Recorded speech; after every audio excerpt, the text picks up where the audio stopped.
Good morning, good morning, good morning. It is Amelia and I'm back with another book month wrap up. This is the month of March. Maybe I'll post this quickly. We'll find out. I know I just posted the February one. Here's the March one. I only really have like one thing to talk about, really. I have some other books. However, I just want to talk about Hunger Games. I can't stop thinking about that sad little man. I read Sunrise on the Reaping. We'll get into it. But first, I reread the original Hunger Games trilogy and watched the movies, and I don't think I've read or rewatched them since I was like 13, which is so crazy because it's like I remember them obviously very vividly. I loved them. I feel like they're so pervasive in pop culture that you're always seeing little clips of the movies or like references and memes and whatever, and like I very vividly remember the plot. The books are written so well, but rereading them as an adult is just truly a wild experience. First off, Hunger Games and Catching Fire are both so good, and the movies are so good. However, I can't believe they changed quite a major thing in the movies, which this is a spoiler, I guess, if you don't know. But Peeta loses his leg, and then he has like a prosthetic leg the entirety of Catching Fire and Mockingjay, which causes some problems in the games when they're running, type things like that. And I just sort of sad that they cut out that disability representation. I don't really know why they did, because I feel like some of the things that happen in Catching Fire like don't make as much sense, because part of the whole thing when they're running from the killing fog and Catching Fire is that like Peeta can't run as fast, and that's why he gets hurt and is falling behind, and then Katniss and Finnick have to carry him. That's why. So anyway, Catching Fire has so much more meaning now after the Haymitch book. I really can't. I also thought it was interesting, Mockingjay, I forgot how like Catching Fire feels so unfinished almost, because like Hunger Games sets you up, it's like, okay, it's before the Hunger Games arena, it's the arena and the Capitol, it's after, right? And then Catching Fire, it's set up the same way. It's before, it's the arena, but then the arena gets cut short, and so you're sort of left like, oh, what do you mean? Like, and the last line of Catching Fire, there's so many iconic quotes from these books and movies, it's just actually nuts. If it weren't for the baby! Peeta really is that guy in the interviews. He really is. Also, Stanley Tucci. I love Stanley Tucci. But then it's interesting because Mockingjay, I sort of hate that they split it into two movies, because it doesn't really need to be two movies, but on top of that, like, the book itself doesn't have a lot going on because it's all like the politics and the war, and there's like, yeah, there's some like active events that happen that keep the plot going, but the movie, that's like the least accurate movies, the two Mockingjays, and I really don't like that they split it into two. And I feel like they really, even though they had that more time, if you will, to like spread out some of the drama, they didn't. They didn't utilize the time, and I don't really know why they did it in the first place. So those are my thoughts on the rereading Hunger Games. I also thought it was really fascinating how Katniss is so manipulated by all of these adults around her. She, at no point does she want any part to do in anything. She didn't choose to be reaped. She doesn't want to be in the arena. She doesn't want to be their Mockingjay. She's just living her life, and she just keeps being forced to do these things for the government. And I think it's fascinating because back when I read it as a kid, as a teen, a preteen, if you will, I loved it, obviously, and I really was like, I relate to Katniss, and also like, yeah, like, I would be the Mockingjay, like, she's so cool, and like, she does all these good things, and like, whatever, but like, that's not the point. Like, I totally missed that like manipulation that is happening to her, and I just sort of thought of it as like normal, but now rereading it as an adult, being like, she's 16.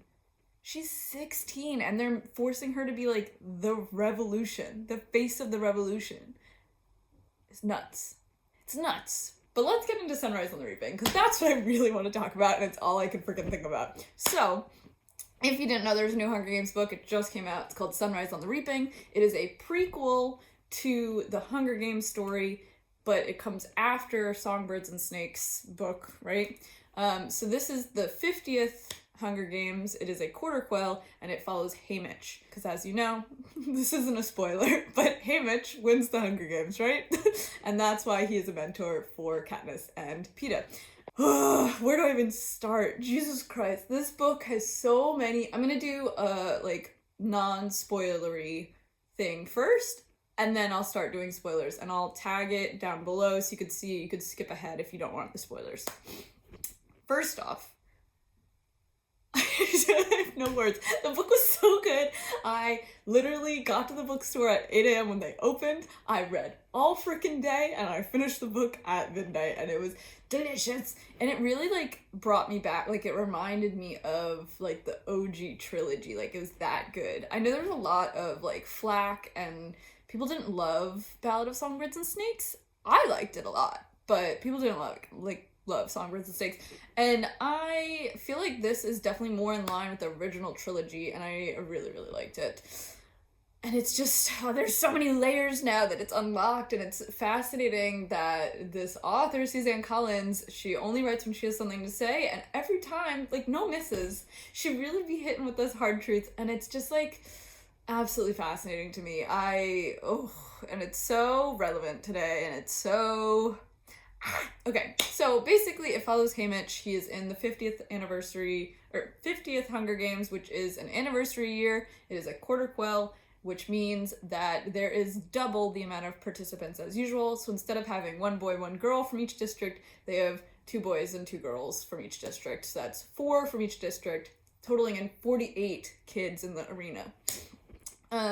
And all we know from the original series of Hunger Games, what they've told us from Peeta and Katniss rewatching his games and some other people saying random things, is that Haymitch wins his game, yeah? And he wins his game in a sort of weird way that angers the Capitol, but we don't really know what exactly we do. And we also know that one of the people in the quarter quell is Katniss's mom's friend, Maisie Donner. And she's where the Mockingjay pin comes from. Okay? Are we following? There's so many connections in this book. I feel like the guy with the map. The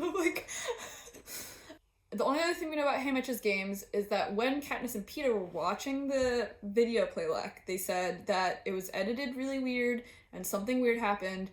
At the end of the game, it shows Haymitch has figured out that the edge of the arena has a force field, and if you throw stuff at it, it bounces back. And so he uses that to win the game. And at the very last shot of the game is that some person is chasing him, throws an axe, Haymitch ducks, and the axe hits the force field, bounces back, and kills that person. And that's how he wins the games. But the game makers were really mad about this and all that jazz. So that's what we know.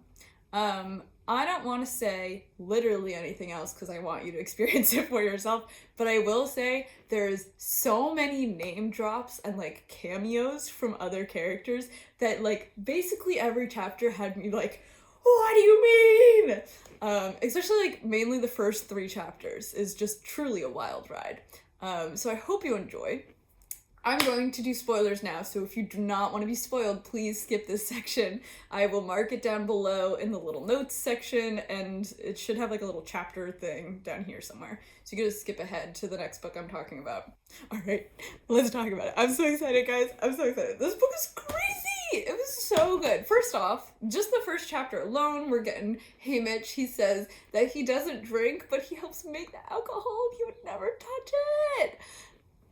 That made me very sad. Then we get all these different name drops of Peeta's dad, Katniss's mom, Katniss's dad, which I just thought was so funny because I was Googling this when they came up, and I was like, oh, Burdock Everdeen, and I was like, is Burdock Everdeen Katniss's dad? And then it comes up on Google because I was reading it the day it came out, and basically Google was just like, Katniss's dad has no name. He's just Mr. Everdeen. And same with Katniss's mom. And I was like, how did I never notice that? That they don't have names in the original series? It's wild. But then it's quite obvious, that's who they are because Burdock and Astrid are sort of dating, sort of seeing each other. Mr. Everdeen Burdock is very foresty and hunting vibes, and Astrid March is a girl from town. So very scandalous. And she's friends with Maisley and Merrily Donner. So there's that. We also get Lenore Dove, who's maybe related to Lucy Gray, ? But then later in the story, we find out that Maisley Donner is Lucy's grandchild or something? I'm still a little confused about the family tree, but I did think it was very fascinating. I love it. I also love the ending, where I'm really jumping around with this, this spoiler thing. I also love in the ending that they're buried under this willow tree, because in Songbirds and Snakes, we have a whole song about being buried underneath a willow tree, so that my love will find me, or whatever the hell, like, ah! Also, Plutarch? I was like, I know that man! What is he doing here? And it's just, like, interesting. I think this happens a lot with, like, Harry Potter Marauders stuff for me, where you don't realize that these people are all the same generation until you read a book like this. Like, I think that's why I really love Marauders era stuff, is it's like, well, first off, it's not written by Joanne, but on top of that, it's like a completely separate thing, but it's like, oh, these people are all the same age, and you sort of, like, don't put those pieces together of, like, they grew up together, like, they were kids together, and they know each other now in this, like, modern series is fascinating to me. And so I ate this up.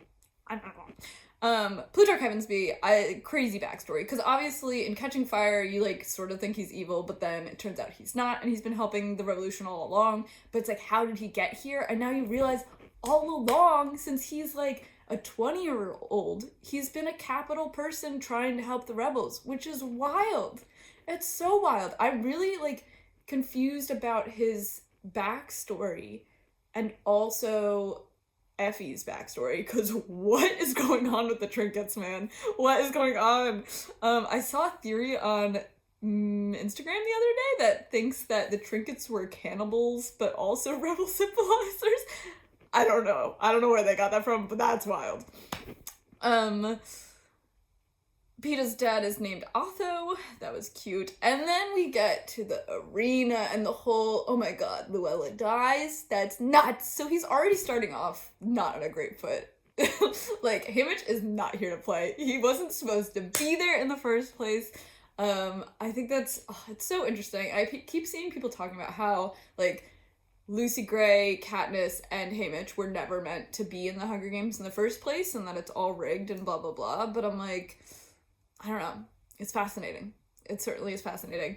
The return of Wyrus and Mags had me crying! Rewatching Catching Fire is so interesting how there's so many Easter eggs to this that I'm like, did she know back then?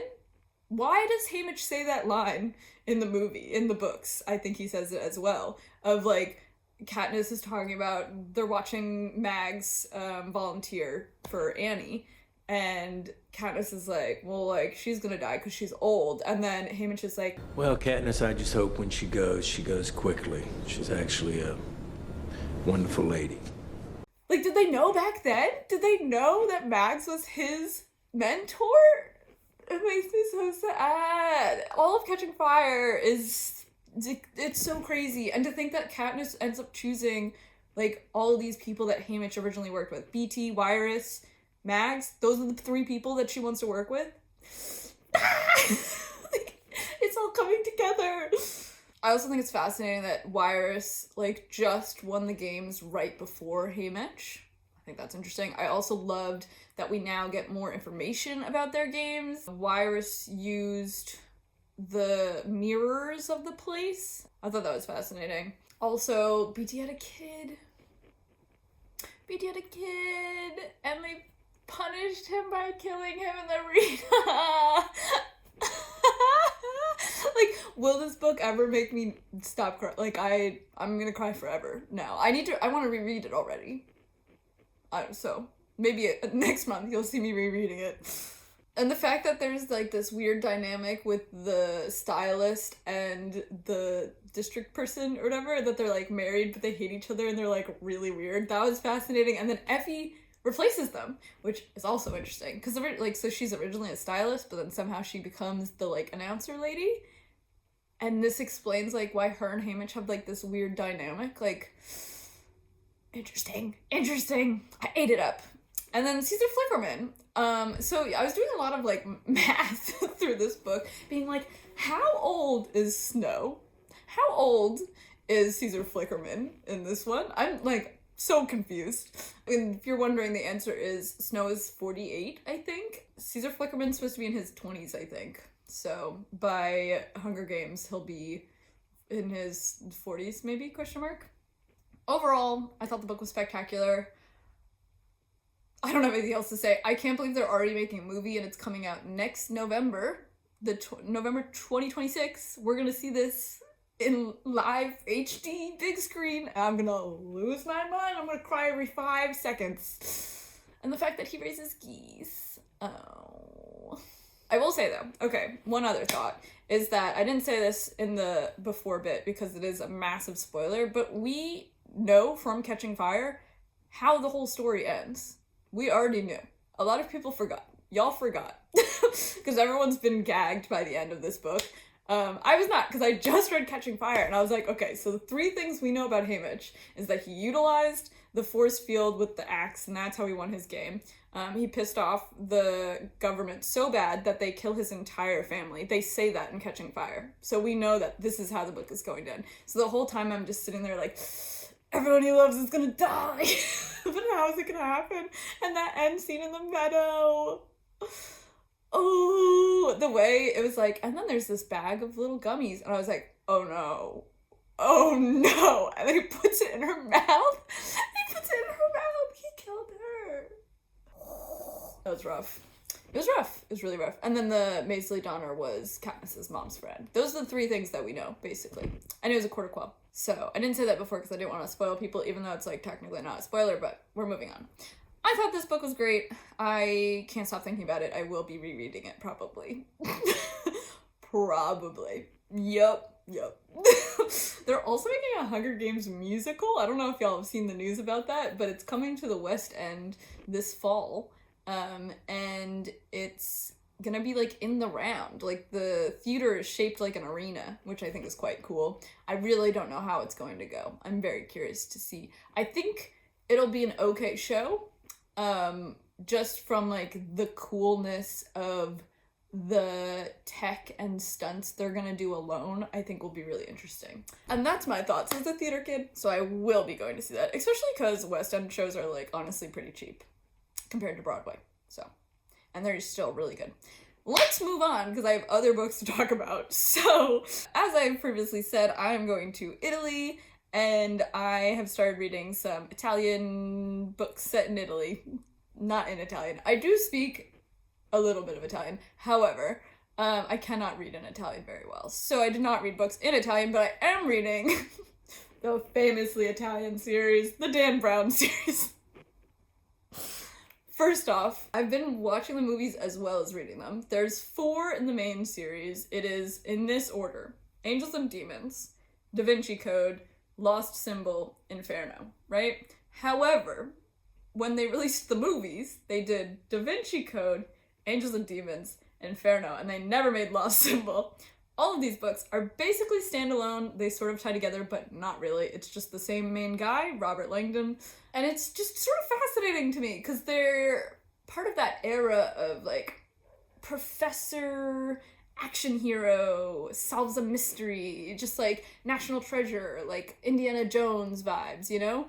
And so I love that genre. I don't really love Angels and Demons. Sucks. It's bad. And that's the first one. However, everyone always talks about the second one, Da Vinci Code, and this one is so much better. I think my main problem with Angels and Demons is that, I don't know why I keep pointing up here, I'm definitely taking it off of the screen.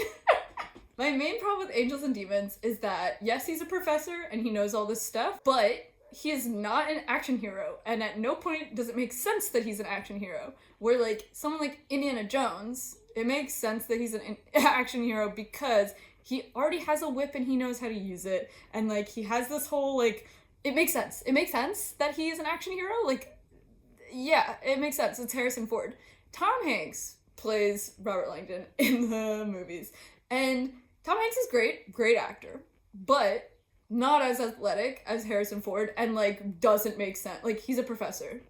I don't understand why he's an action hero. At the end of Angels and Demons, spoiler alert, sort of, he jumps out of a freaking helicopter and survives. It doesn't make sense. That doesn't happen in the movie. The movie, slightly better than the book. Not gonna lie.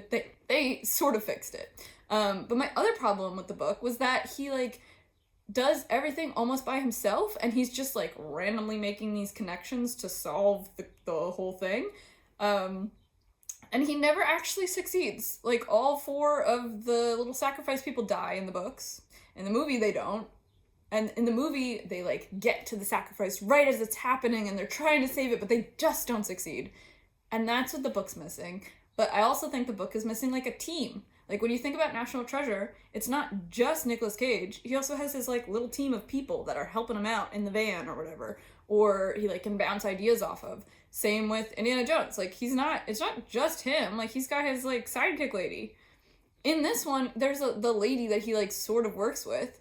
But, like, she gets kidnapped halfway through. She's barely there to help him. Like, it's basically just him solving this. And I did not buy it for a second.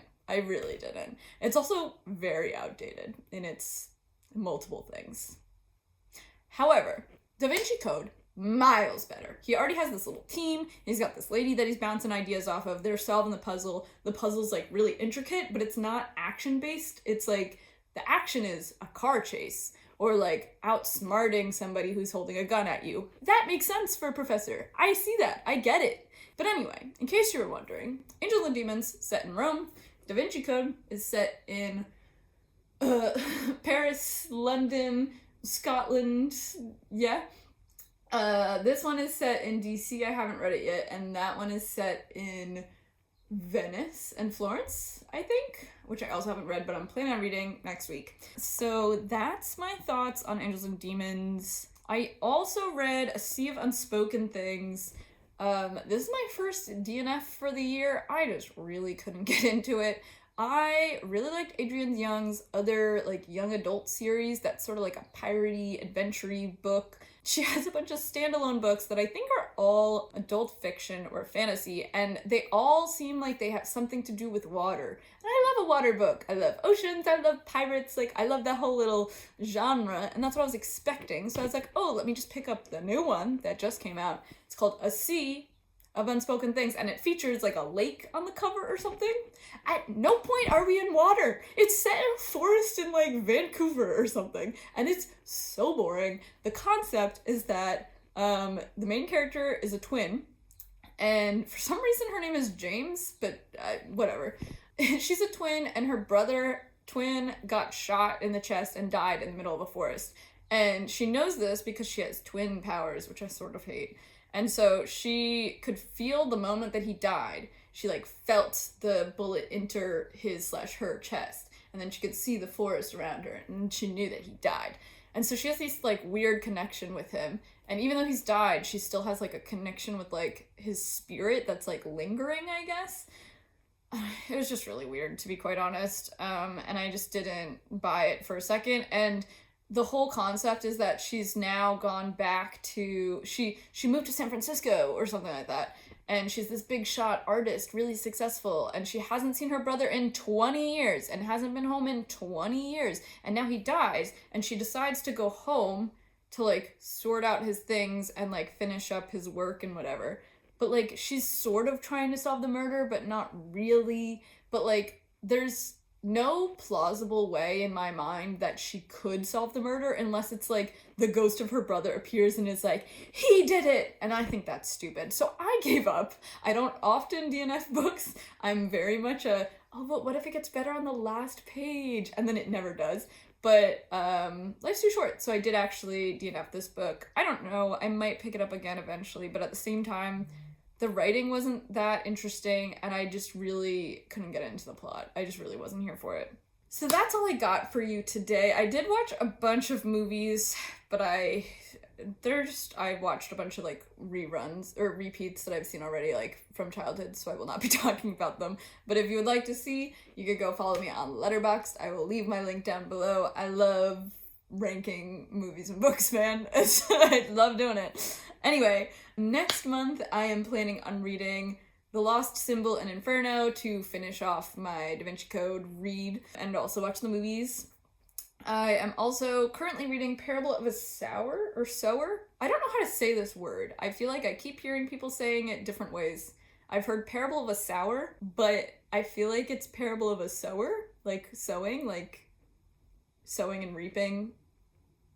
Is that correct? I don't know. Anyway, I'm currently reading that because the quotes from it are truly wild, how accurate it is. It's set in 2025 and she wrote it in the 90s.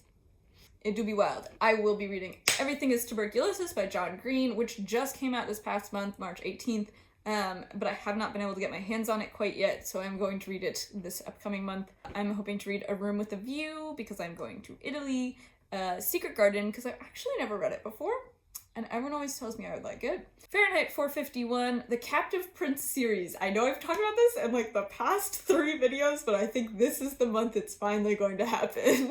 Gifted and Talented, the new Olivia Blake book comes out this month as well, so I'm hoping to get my hands on that. We shall see. I think it comes out April 8th, maybe?